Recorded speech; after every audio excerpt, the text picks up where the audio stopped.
Welcome, everybody, to another episode of Kitchen Sink Radio, where we play music that shouldn't really be heard by human ears. I'm Rust, and today we have another show that's featuring one of the hosts on the CRSB. I'm going to have to be on my all-time best behavior for this one because, well, she's my boss, and if I get out of line, she's going to give me the boot for sure. You can hear right now. She co-hosts the anchor show on the network with her dad, Terry, CRAGG Live, which airs every Saturday at 6 p.m. Pacific Time, 9 p.m. Eastern. It's programming director, producer, editor, guest booker, graphics designer, on-air talent, and reputed whiz in the kitchen. It's the very lovely and very busy Tiffany DuFoe. Tiffany, thanks for joining me today. Wow, I think that was probably the longest introduction I've ever had. Well, congratulations. I feel good about that. Now, in case anybody doesn't know, why don't you give them kind of a shorthanded synopsis as to what your show Crag Live's all about? Well, Crag Live is a 4-hour weekly live talk show, but it is based around the world of pop culture. So we kind of scripted it around saying very loosely the world of pop culture because that allows us to kind of cover anything and everything, which is probably the one thing that people have the most difficulty understanding because in the world of pop culture we can cover children's cartoons one day and porn the next day. Right. But where it's a 4-hour radio show every Saturday night at 6 p.m. Pacific, 9 p.m. on the East Coast, and every week, if I've done my job correctly in booking guests, we have celebrities on from different areas of pop culture, TV, film, music, books, anything and everything to talk about their career. Yeah. Well, okay. So, and I've been asking the other people who've been on with me, and I want to ask you, where did you get your start in the world of pop culture? What kind of trick the switch to make you become a fan of it? Well, started when I was an embryo. No, I believe that with your dad. no, it really did. A lot of people will say that, in talking to celebrities, we've had celebrities come on that have said, well, I was this kind of a closed minded kind of person. And then I discovered this one artist, and that's what really opened me up to the world of everything. And that's not the case with me. I literally love this stuff and know this stuff because I was raised on this stuff because of my dad. Mhm. Anybody that listens to cult radio in general during the week or listens to our show on Saturday nights, Crag Live, knows that Terry is my father, and I was raised watching this stuff. I mean, I came from a background to where when I was in kindergarten, they were talking about, New Kids on the Block. I was talking about the monkeys, Yeah. and nobody really related to me. So I always kind of was insular in my own sensibilities because I related better to my dad and his friends and adults. And um, that really kind of started it. I mean, I was raised on watching, TV shows like The Monkees, and I remember some of my earliest memories was of my dad and his best friend at the time, who was also a DJ from Florida by the name of Ron Marr. He was kind of like a godfather to me, coming over and watching Laurel and Hardy, and that was just how I was raised. I mean, I watched Laurel and Hardy, I watched the Monkees at the age of 10. I think I saw my first John Waters film, A Dirty Shame. Not A Dirty Shame, sorry. It was Desperate Living was the Yeah. first Waters film I saw. And probably, I was exposed to some stuff early on in life that most people don't see until their college years. Right. Um, but that's kind of made me who I am, and very diverse. And so the progression into pop culture was very natural for me. And in addition to all the stuff that I loved watching and listening to, I also grew up around my dad, who was in the business. He started DJing on AM FM in the 70s before I was born, and Then he got into, in the 90s, he got into writing for national magazines and interviewing celebrities. And at the age of 12, he got me my first quote unquote official job. My very first job was at the age of 12. I interviewed Gilbert Gottfried about being the voice of Iago the parrot in Aladdin for a children's magazine. So Yeah.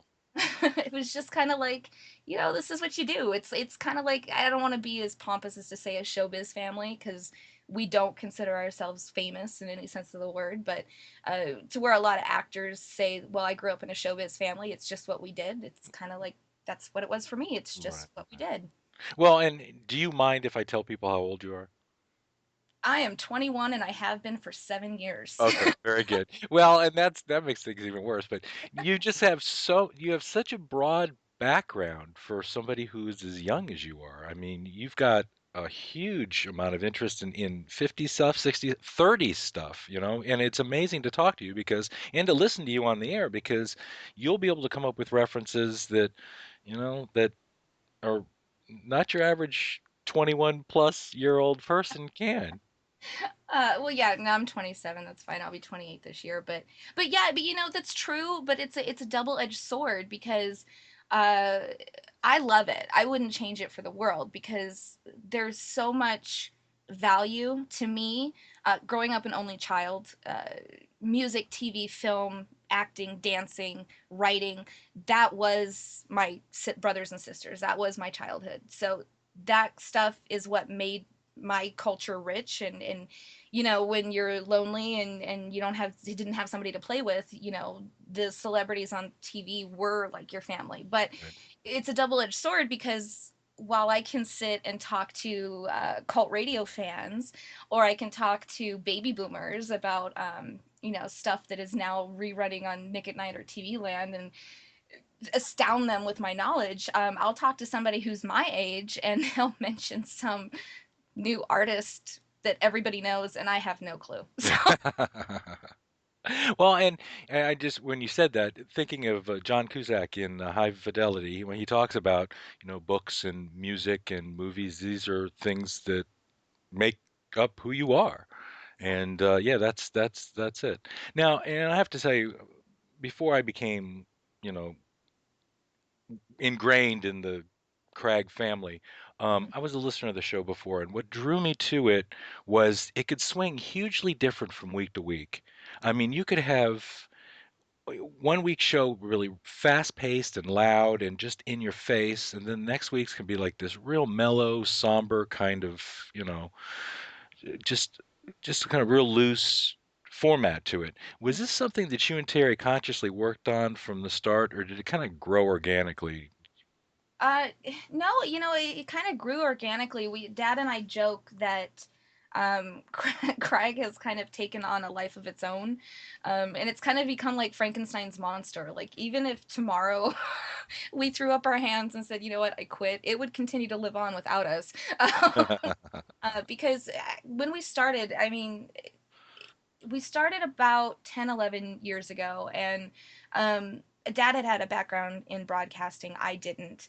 Anything I had ever done had been like local theater or small acting gigs. I'd never done anything on radio, and I was terrified to actually talk on a microphone, because I felt that I was better in person. um, Now, see, I but wouldn't understand anything like that.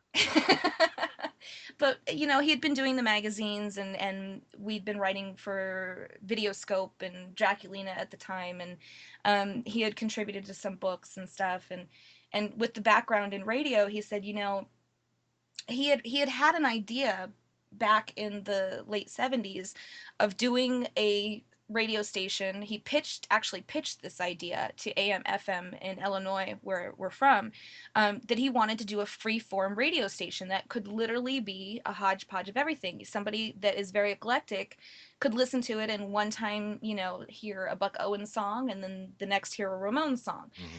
And at the time,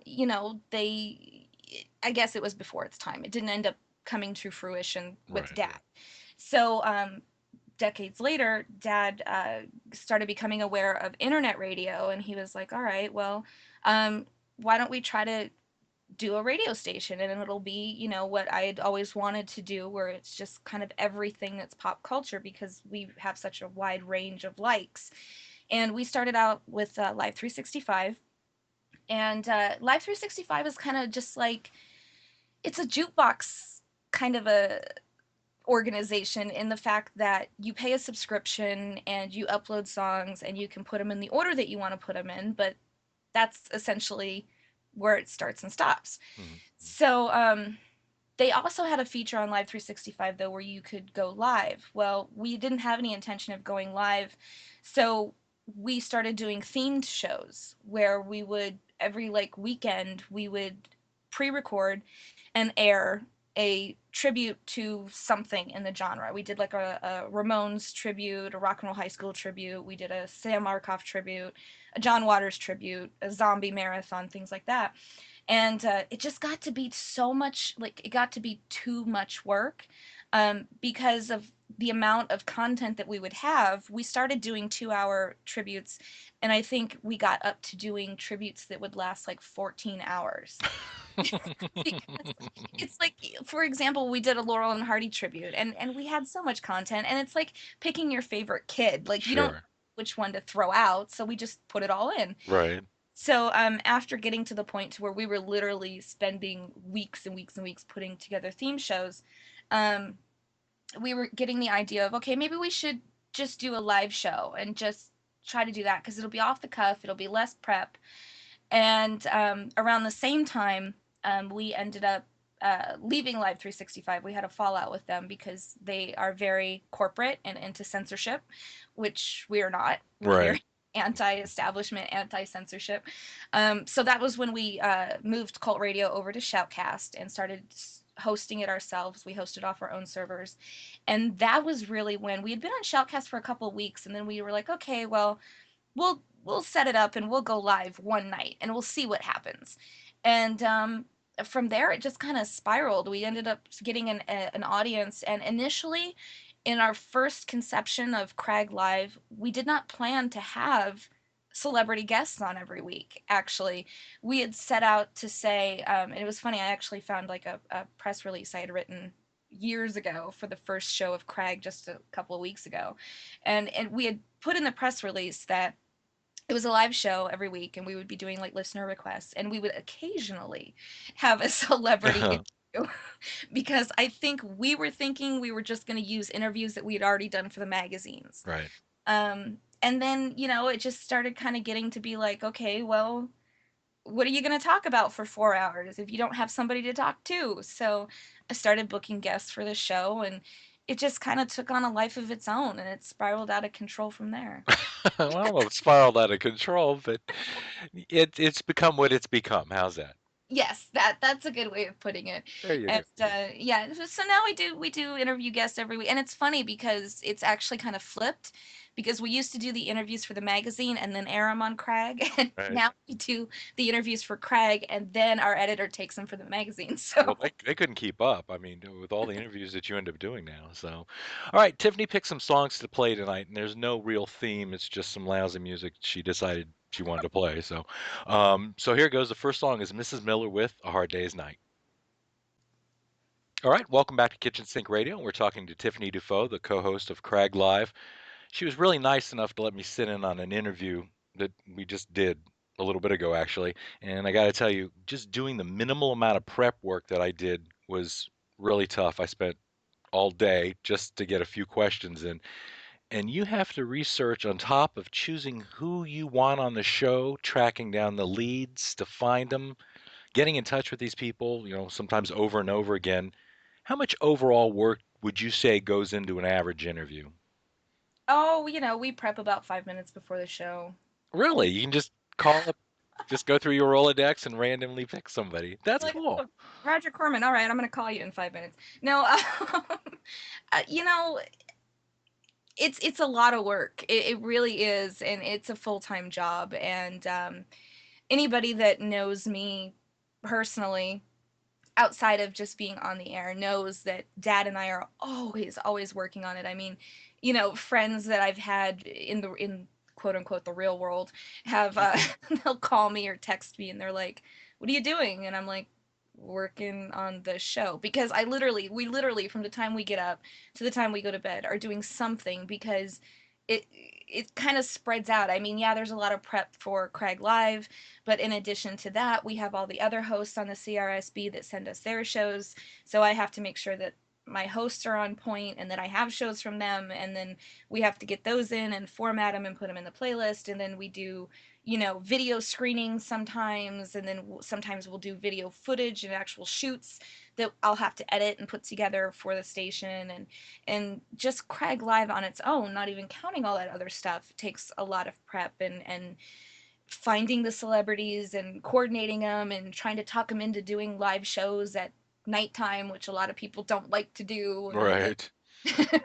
and then doing the research so that you don't come off like, some 20-year-old that just graduated college and doesn't know who Christopher Lloyd is. But I won't name names. That's not You won't mention E Entertainment or anything like right. that. Okay, good.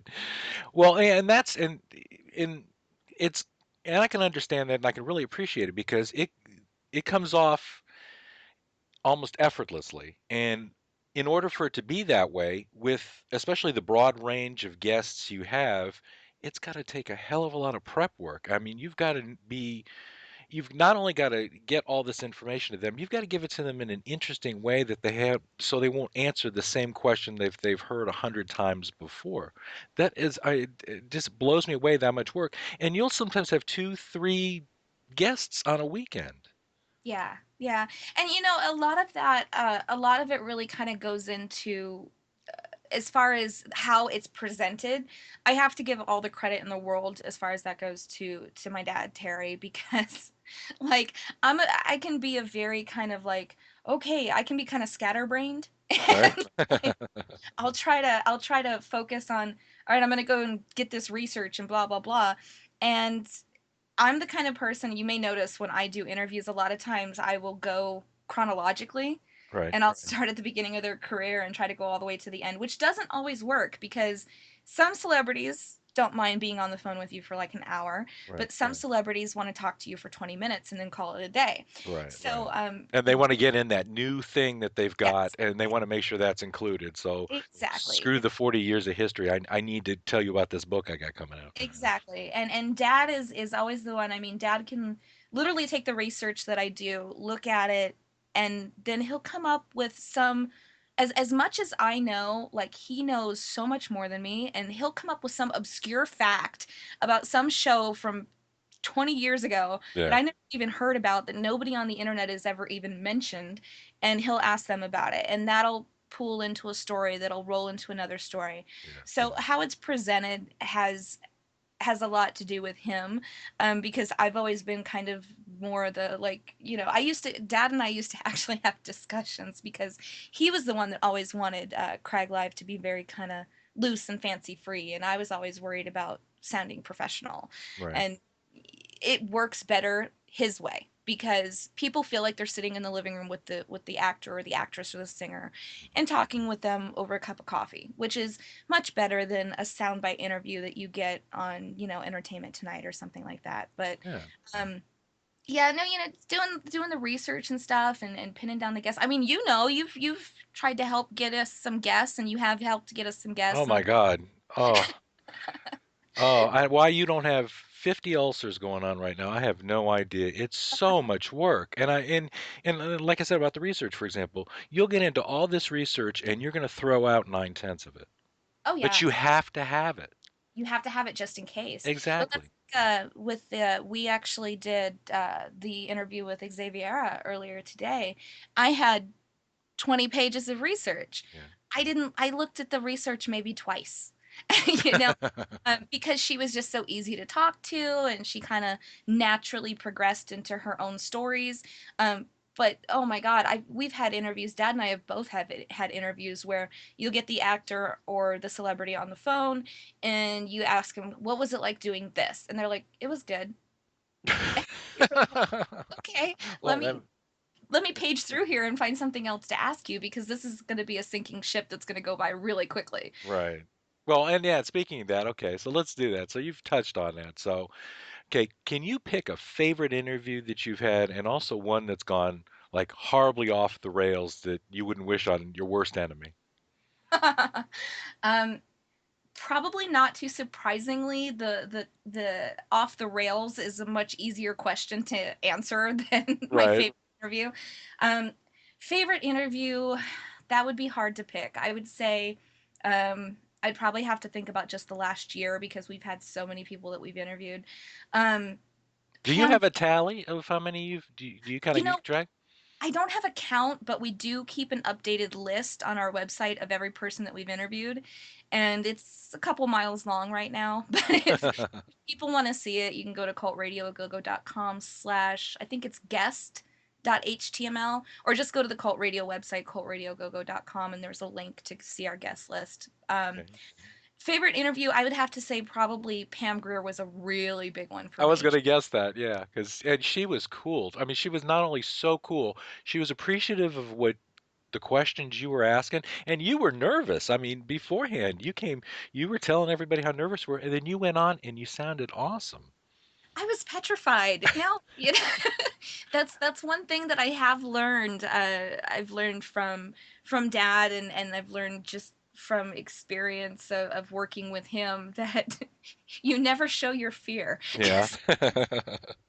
No, I was petrified, and I've been like that with a lot of celebrities. But you don't, I don't show it until they're out of ear range and they Right. can't hear me, and then I kind of freak out. But um, and also I've kind of gotten over the whole celebrity thing. Like there's a couple of people that still get me kind of like, oh my god, but in general, like, yeah, okay, so you did some movies, I've Right. met 100 of people just like you. But Pam Grier was definitely one of my idols, and I was so excited that I got to talk to her. She sent me her book before she came on, so I got to read her book, and then afterwards she sent me an autograph plate to put in the book, and she's just the sweetest woman ever. And let's see, other favorites. I don't know. Davy Jones was pretty big for me too. Yeah. That was a pretty big one too. Yeah. Off the rail interviews. I would have to say definitely in like the top five would be we interviewed Jennifer Rubin from the Nightmare on Elm Street films, Hmm.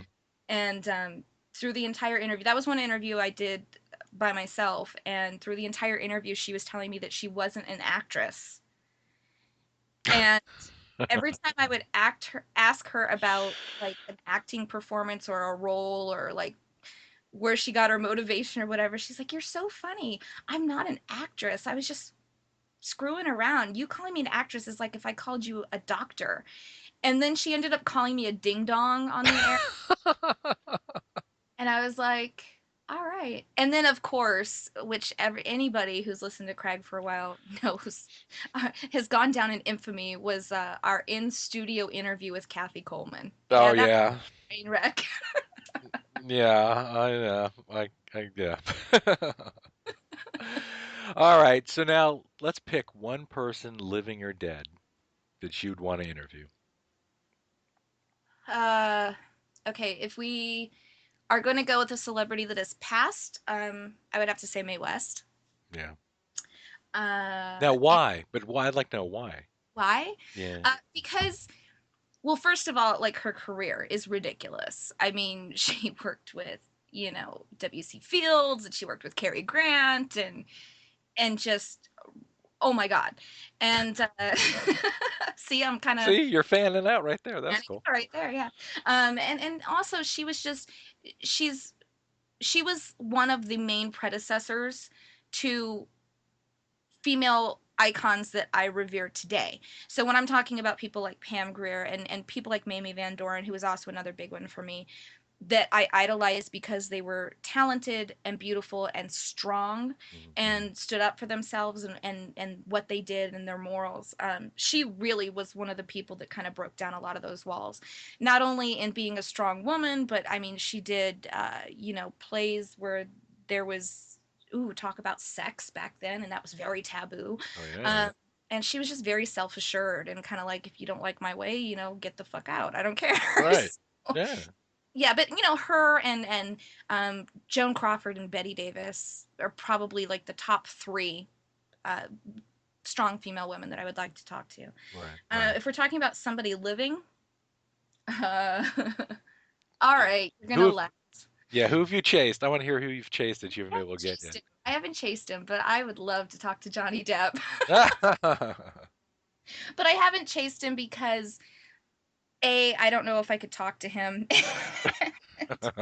And B, it's a tricky situation doing what we do because people spend so much time and energy um, being a fan of certain people, and then when you're in the business that we're in, if you have an encounter with them and they are an asshole, you just feel like shattered, like you've Right. wasted all this time and energy being a fan of theirs. So I don't know, maybe I might prefer to just kind of keep Johnny in that little like bubble so I don't get disappointed. Not that I think he necessarily would. Yeah.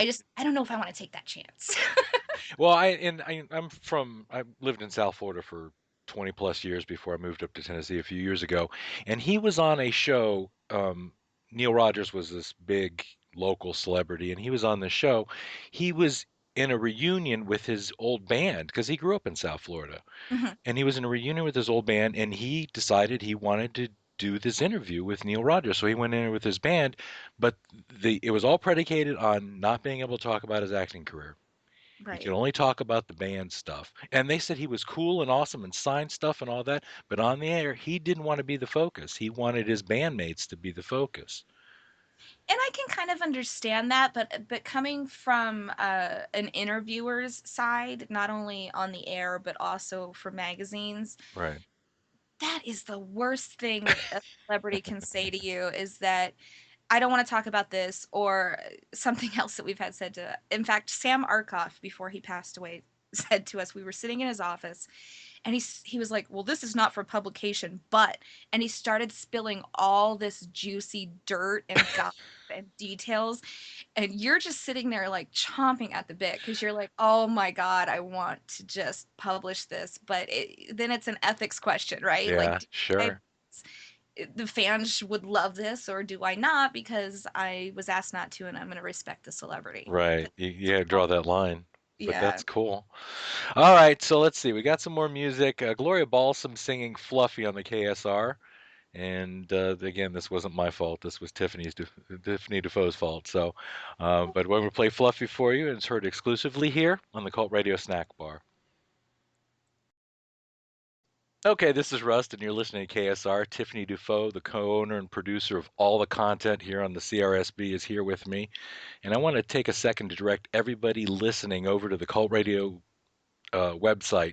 It's cultradiogogo.com, and help contribute any way you can. It's all funded by themselves with some donations supplementing, kind of boosting when you can, you know, chip in. Um, what's the best way a listener can help the cause? Well, there's a couple of different ways that listeners can help. I mean, of course, as you mentioned, we are self-funded, and in most cases, in fact, pretty much all cases, we're nonprofit because any money that comes into the station goes back into the station, whether Right, it's right. for buying new equipment or, I mean, because we're our own servers, we host everything here locally. So when you connect and tune into Cult Radio, you're tuning in directly to our computer server. So in the process, we've blown out at least three computers now Yeah, yeah. because they're always on. So um, any any money that comes in would actually go right back into the station. Hello? Yeah, I'm here. Oh, my Skype was making funky noises at me. Oh, okay, that's all right. Sorry. Anyway, any money that comes back in goes directly back into the station. So if you can make a donation, that's always appreciated. We have donate buttons on our website. But of course, not everybody can do that, and that's fine. We will never charge for CRAGG. I know that there have been other shows out there and other podcasts that require a subscription to listen.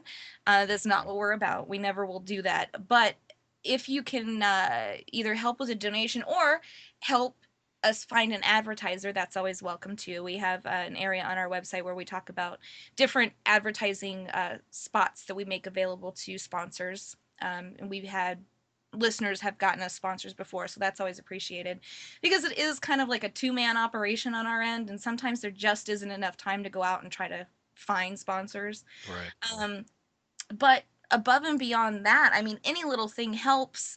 We've had listeners as well as hosts help us get guests, which is always appreciated because there isn't enough time in a day, and you'll send out 25 requests and you'll get two answers back. Right. And then also the nice thing about that, I'm sorry, I didn't mean to interrupt. The nice thing about that is somebody else may think of somebody that you guys haven't thought of.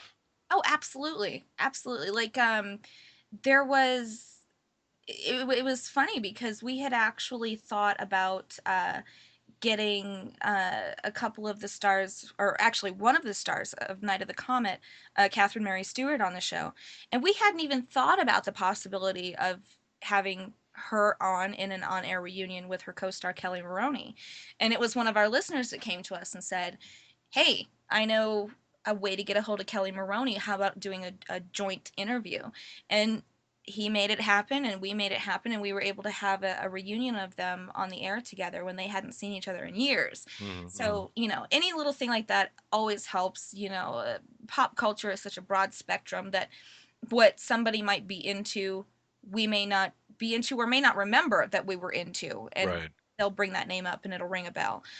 So finding guests, finding advertisers, donations, also just helping us to promote and spread the word because of the fact that we're not on Live 365, and because of the fact that we have shunned places like MySpace and Facebook. Yeah. um, there is no quote unquote community that we have a built-in audience with. Right. With doing things on our own, it's really is grassroots promotion, and we've gotten a lot of help along the way, and we've gotten pretty well known. I mean, in the internet radio circle of people like Fangoria and Rue Morgue, we're counted as one of the counterparts, which is a compliment to be, listed among people like Fangoria and Rue Morgue who have corporate money behind them. We Right. don't. But it always helps to have somebody help get the word out there, or um, help spread the word to different fan groups. Because, for example, because of the fact we're so diverse, you may pull in, a couple hundred listeners from somebody who is a fan of the guest that we have on this week, but they may not be a fan of the guest we have on next week. So we're always constantly trying to find more people to bring in that like the guest that we're having on, because it's always so different every Hmm. week. So, just promoting, pumping it on social networks, websites, blogs, all that kind of stuff. Um, Bringing flyers to a local convention or a local event that is in your area. And kind of being like a self-made street team. We've had people do that as well, and that's always Right. a big help. Um, And the approach store too. and yeah, at stores, comic book stores, anything like that. No, Approach. I meant the CRAGG store. Oh yeah, yeah, definitely, You definitely. guys And sell T-shirts and you we sell. we we have T-shirts and a calendar that's supposed to be made but isn't yet. Yeah, I heard the theoretical calendar is supposed to be out sometime. I don't know. I might get it out by next year. Oh, that'll be good. A 2011 calendar for 2012. Okay, I'll buy a couple of those. But yeah, there's always ways, and then of course our hosts kind of get the privilege of listening to us bitch too when we've just had way too much, and we start venting. So. No, I haven't had to hear any of that, so I feel good about that. And then the large salary you pay us also kind of counteracts that. So Oh, absolutely, yeah, definitely. The check's in the mail, by the way. I wanted to let you uh, know. I'll keep waiting for it. It'll get there when the calendar gets there. And but now that seriously though, that's going to make you guys at least give you some sort of satisfaction because you have a half dozen people or so at least doing shows for you guys. And one, it's probably an ego feed, and I mean, like, I like doing this. I get a kick out of being able to do this, and you guys offering an outlet for me doing it. But also, it provides you with a different kind of product and a gives you programming and something that you don't necessarily, you kind of have to worry about the egos and shifting times and all that. But it's, well, okay. But Yeah, we've it's, never had any ego problems with hosts or ex-hosts ever. No, yeah, never. yeah, yeah, that's why we stick around for 20, 25 years, right? Right. But you've got grassroots, like you said, you've got a grassroots kind of swell and support from these people that do this because they like doing it, but also they like being able to do it for you. So you've got to take some pride in that. Yeah, absolutely. And that's the thing is that the hosts that we have that have gone the distance, they very much I refer to this with them, and I know they probably roll their eyes and think it's kind of cliche, but they really are like a family. And while that can be hard sometimes because we expect them to participate and to treat each other like a family and be as loyal as you would to your family, Mhm. it's also a good thing. It's a certain amount of camaraderie, and it helps us out in the fact that I couldn't do 8 hours of content plus Crag Live every week. I mean, with the CRSB and Crag Live, we have 12 hours of unique programming that is produced just for Crag every week. Um, but it gives them a kind of a sense of like it's like the island of misfit toys. we all kind of Yeah, we I all definitely feel like the one with the one arm. Yeah. we kind of it's people that don't necessarily fit in everywhere, but we fit in together and we get it. And there definitely is a certain amount of loyalty and a certain amount of love that goes into doing a show for Craig for no pay every week and being dependable. And we have a good group. We have a good group of hosts right now. We have gone through our trials and tribulations. We've had a lot of people that have come for one reason or another that was very self-serving, and they were coming just to promote themselves and didn't really care about anybody else. But they eventually get fleshed out, and I think the group that we have right now is definitely by far the most tight knit group that we've had in a long time. So um, if you come here and you're here for the right reasons, you'll be welcomed with open arms as a host. And it really is like a family. And a lot of people that are on the outside kind of feel kind of scared about that sometimes. I mean, even when new listeners will come into our chat room and they're like, everybody knows each other. It's like Cheers, you know. Yeah. Everybody knows your name, and we know about each other's lives. And a newbie will come in, and it'll kind of take them a little bit to kind of get settled in.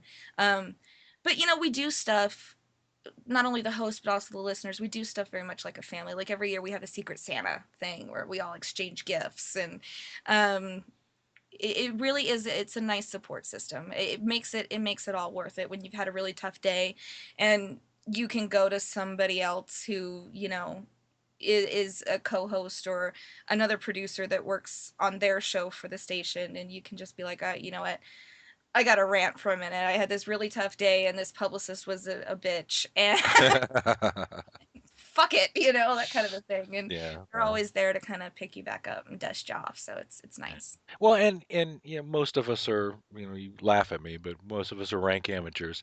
But but you're able to get people like, Ghosty, uh, Hmm. who's a works in the business, and yet he does this. I know, if my job, if what I did at the end of my day was to have to do my job again, it'd drive me crazy. But he does it because it's an outlet for him. It's something he can do, a little creative, a little fun, and again, you've got his loyalty to that. So it isn't just, it's people in the business. It's all. You've got college kids doing these shows. You've got uh, rappers doing these shows. So you run a whole broad range of people, and yeah, you should take some pride in that. So. Well, as far as our resident rapper, King Mike V, I went through a whole blood ritual with him, so I figured if I let him tattoo me, Oh, that's right. it would be okay to let him be on the show. That No, seems fair. but Mike is cool. They're good people. They're a lot of fun and loyal. And Mike is actually one of the people that just astounds me because he has so much talent. He has so much going on. He's a rapper, and he's a tattoo artist, and he's trying to record his own solo album right now. And yet he puts insane amount of time into production on his show because everything is mixes, Hmm. and crossfading and taking clips from here and there and putting it together. And yet he'll write me like every other week and just thank us for the opportunity to, as he says, and these are his words, not mine, but act like an idiot on the air. So and Ghosty's another one. If Ghosty's listening, Ghosty and his alter ego, Carlos the Gate Leaper, first of all, I would like to say, you are so damn talented. I hate you. And Oh God, do I agree with that? It's just, oh, I'll listen to one of his segments and then I'll have to go back and listen to me putting together something, and I'm like, why doesn't it sound like that? Oh my God, I I hate it. know, this man's ridiculous. But yeah, he is in the business. He does AM FM DJing, and he does voice work, and he's worked for XM radio. And but he's very loyal to Craig, and he likes Craig because out of for different reasons, but one of the reasons is because he gets to say things and do things on our station because we're uncensored and we're not governed by the FCC Right. that he couldn't necessarily do on an AM FM station. And it's kind of like, everybody can come here and be themselves and be in their. Okay, I'm talking with Tiffany DuFoe, host of CRAGG Live. Now, since it's just you and me here, okay, and it's just us talking, Okay. tell me something about Terry that's going to make him blush. Oh, good luck. You obviously don't know my father. There's not very much that can make him blush. That's what I'm saying. It's going to be really juicy then. Um, And it doesn't have to be like super I mean, it could be it's a nice story or something. no, the thing about my dad is that it's not, and it's kind of like this with me too. I guess maybe it's something in our genes, I don't know. But it's not like a lot of people will get embarrassed by like really raunchy stuff. Like I won't name names, but we have another female host on the CRSB, Sarah. If you say anything really overtly sexual to her, she'll blush, Yeah, right? It's not like that with me or dad. So there's not too much that can embarrass him. What does embarrass him though is that, and people may not know this. This is something about my dad people may not know, is that really like kind of serious emotional lovey-dovey stuff, that's what makes him shy. yeah, yeah. And a lot of people think, because people are like, oh yeah, we hear Terry on the air and Terry is so outgoing and stuff. My dad is actually very shy. Mhm. Yeah, yeah, I was expecting you to laugh there. No, No, no, I know that. I no, know he is. that. And, Yeah, when you meet him in person, he's very shy in person, and he gets to the point when he's comfortable with you to where he'll be like, the Terry that you hear on the air, to where he's just, talking shit and laughing and having fun. But initially, he's very shy when he's around people. right. So I don't think it's not even just shy. It's humble. he's extremely humble, Yeah. which he shouldn't be, but he is. I tell him all the time. I'm like, yeah, because we'll laugh, like we'll say something like, well, after the show. First of all, every week. Here's another thing he'll probably get irritated at me saying. Every Good. Bring it up. Thank you for wrecking my home, Jeff. Um, every week after the show, like directly after Craig Live ends, we'll turn off the board, and Dad'll be like, "That sucked," and I'll be like, "What?" And he'll be like, "The show was horrible tonight. I was off and I wasn't funny and it wasn't any good. And what are the people in the chat room saying? Are they saying they liked it? Cuz And I'll be like, "Yeah, Dad, everybody's saying it was a great show and they loved it." And he's like, "Oh, they're just saying that cuz they're being nice." I'll see. It's Now like, I get to, and thank you sucked. for telling me that, because now what I'm going to do is I'm going to type in, oh God, Terry, you were off tonight. What, is there something wrong? This show was really bad, flat, and wasn't And then, funny. later on, cuz Saturday nights we don't eat until like 3 in the morning because Right. we don't eat until after the show. And I'll be like cooking dinner and I'll be like, "No, no, it was great because we're awesome." And he'll just start laughing and he's like, "No, we're horrible. That was flat and it sucked." And then like later when he back, like usually the following Thursday, we'll tune in for, a little bit when it's on when it re-airs on our syndicate radio Dentata, and he'll be listening to it and he'll be like, "That was better than I thought it was." And I can picture him doing that, and I can picture him doing that every week. I was like, "Yeah, it only took you 5 days to figure that out. And how many weeks have we done this? Oh, jeez. I can see it. I believe it. I Yeah. believe it. Well, now everybody can listen to Terry and Tiffany every Saturday night, 9 p.m. Eastern Time, 6 a.m. Pacific Time, and the show lasts for 4 hours, and it's different every week. So there's always something going on.